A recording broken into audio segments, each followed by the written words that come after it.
You know, I've really only ever had one beef in the game, one dog in the fight, so to speak, and that's pro-science. And there's a very simple reason for that. The knowledge that we have gained through the scientific method is primarily what distinguishes our very luxurious first world lifestyle, the smartphone lifestyle, from what you would get in the third world or the medieval period, where people would be burning witches to ward off evil spirits to save the crops.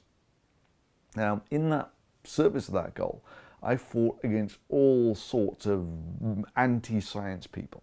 I fought against creationists when they were trying to get the controversy taught in schools. I battled feminists when they were causing all sorts of problems in universities, and the same with Black Lives Matter. And I've debunked all sorts of pseudoscience.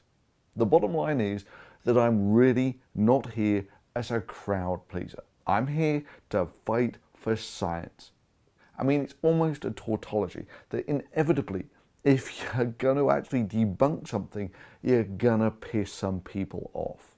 Nor, like many professional YouTubers, am I here to essentially make money on YouTube. And you can see that going way back. I mean, I was on YouTube for something like 5 years, making videos debunking all sorts of crap before I got a single bean of YouTube. And even now, when I have some very generous sponsors from Patreon, turns out that I actually counted. I only put about 1 video in 5 into that Patreon supported feed. And there's a reason for that. It's because that's enough for me to not have to worry. If I want to make some nice video, I need to buy some stuff for it. That's plenty to do that sort of thing. And once you get to that sort of level, what's the point of being greedy? And so yeah, it works out that only about 1 video in 5 goes into the Patreon supported feed. I like to think those are the ones which will stand the test of time, that people will be able to look back on in 10 years time and they will still be good, they will still be relevant. Not this sort of volatile stuff that, you know, opinions on politics or any of that sort of crap. So yeah, 1 video in 5 goes into the Patreon supported feed. Those are just the bulk numbers for, it's a few years now. And I think you'll be pretty hard pushed on YouTube to find someone else with that sort of restraint. So yeah, principally I'm not here to pander to crowds, which is why I bust an absolute gut over the weekend making this Trump video, which I knew would get me a shitload of grief. Now, in those 10 years on YouTube, I've seen all sorts of populists, and many of them have grown way beyond me. So I remember way back when I was bigger than both InfoWars, you know, Alex Jones and the Young Turks.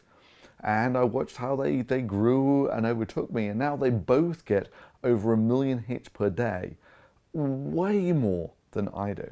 But, you know, this is the thing, it's really quite easy to do the sort of thing they do. You know, you just have an opinion on some news and come on, this is accessible to anyone. Or with Alex Jones, they're just a paranoia merchant who end up selling their magic beans, their massively overpriced magic beans, to protect you from how the government is poisoning you.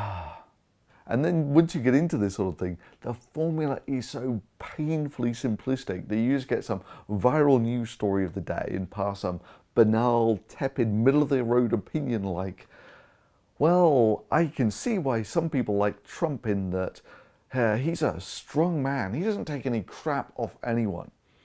But also, I'm not so sure about some of his policies about building walls and such like.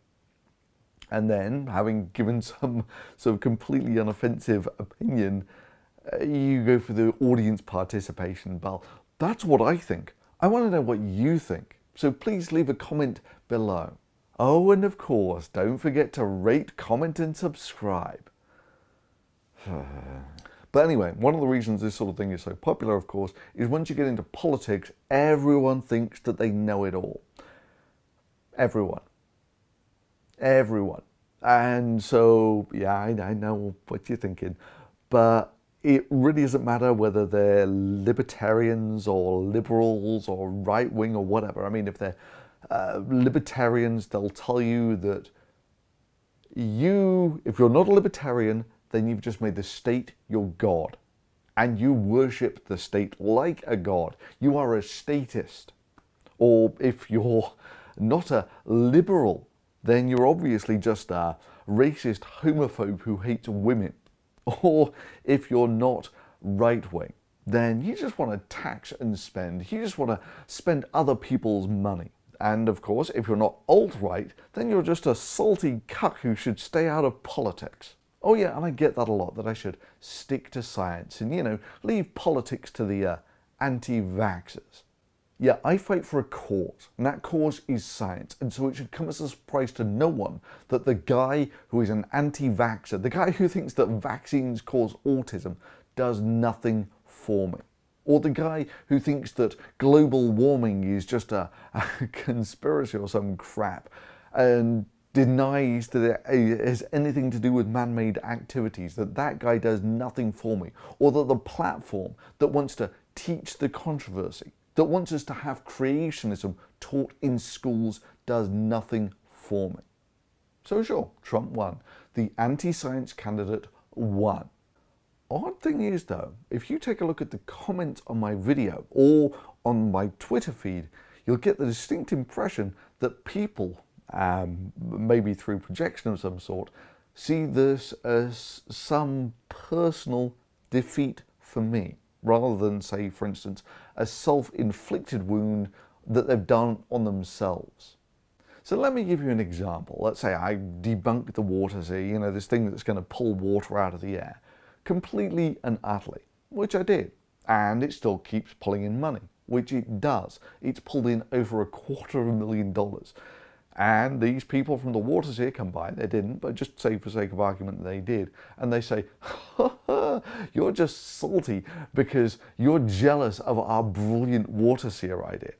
Well, actually, now that I come to think about it, that is more or less what happened with solar roadways. That I got a load of people coming by and saying that you're just a shill for whatever, big oil, or you're salty that you didn't think about it, or something like that.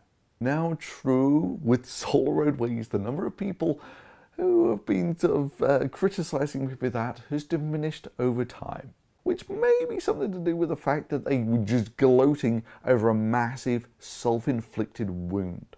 Or maybe another example, just think of a doctor or something, and he tells the patient, don't shoot yourself in the leg, you'll probably kill yourself.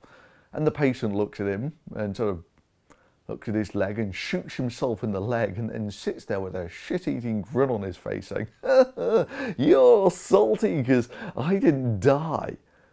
I mean, you'll recall at the beginning of this video I mentioned that, that the knowledge that science has delivered us is really the only thing that maintains our first world lifestyle.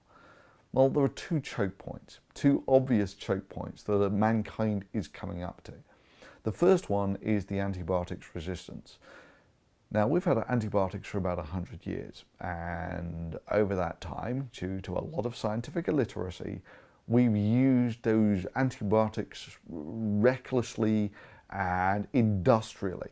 And because, of course, you put this huge evolutionary pressure on the bacteria by putting all those antibiotics out there, an evolution that half of the Trump-Pence ticket doesn't believe in.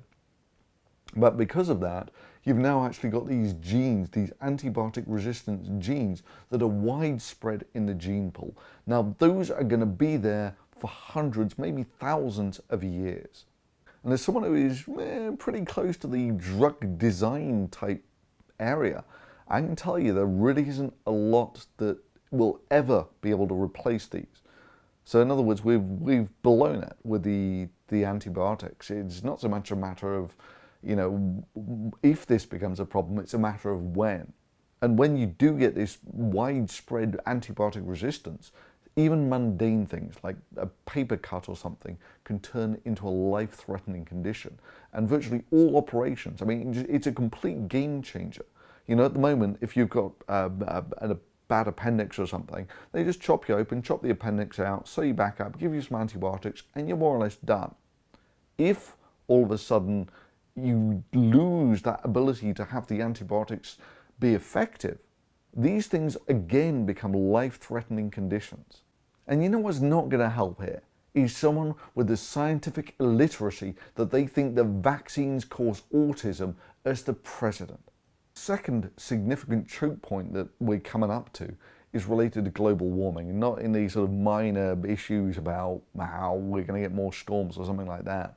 Yeah, I mean, the rising sea level, it'll see off a few cities and the such like, and you'll have to relocate a few million people. But those are maybe those are more things you can take in your stride. Things that you can't take in your stride are related to the rainfall, right? At the moment, we need the crops, and for the crops you need the rain and the ice pack on the mountains that gives you the runoff for summertime, right? Without those, you can't grow the crops, and if you can't grow the crops, you're in a world of hurt. How the economy is doing will be the last thing on your mind.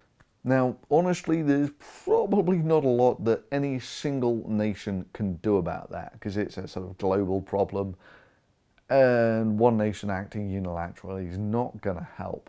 But let's be real, having a president who denies that this is happening at all is not going to help. But isn't this exactly the problem?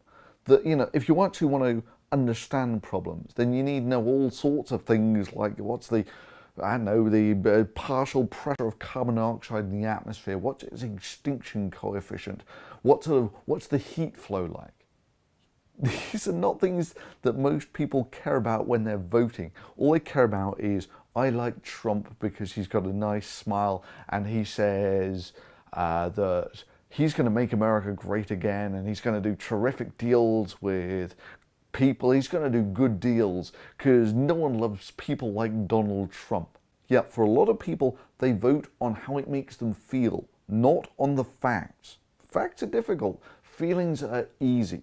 And yeah, a lot of these people get very riled when you actually start pissing them off by telling them things that are true, like Trump is an anti-vaxxer. And yeah, another criticism I got a lot on that video, which I guess is expected, that I didn't spend equal amounts of time showing how bad Hillary was to how bad Trump was. No. You don't have to spend equal amounts of time showing how things are bad in order to be fair and unbiased. I don't have to spend equal amounts of time showing that creationism is bullshit as criticizing evolution.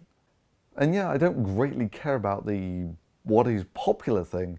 I care about what is correct, which is why when you get things like this Fontus water bottle, they can very easily claim that, hey, we're successful. We got over $250,000 for this. Time tends to tell a different story on these things. Like, for instance, with Brexit, where, oh God, did I have all sorts of people telling me how out of touch and how I hated democracy and all that sort of thing. That, just like with the solar roadways, has petered off significantly over time. And the main reason for that is because Brexit, as some predicted, has become a complete shit show, and is especially a complete shit show for British science. Well, I could go on and on about Brexit, but I don't have to. Time is telling the story quite nicely for me.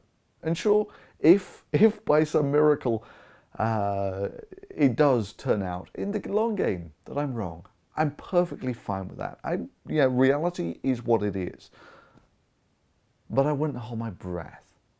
Just like I wouldn't hold my breath for those who are absolutely convinced that solar roadways will be perfectly fine once we've ironed out all of the kinks. Now, ironically, Trump probably can't do as much damage in the White House as Brexit will do to Britain, in that the whole American system is basically geared up to sort of stop you from doing stuff. It's a sort of safeguard that you want to slow politicians down from doing stuff.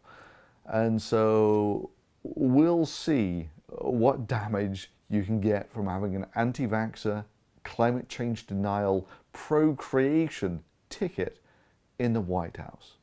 Either way, I'm going to be here giving my independent, critical analysis of these things based on the facts and maybe a little fun. Because love me or hate me, I calls them how I sees them.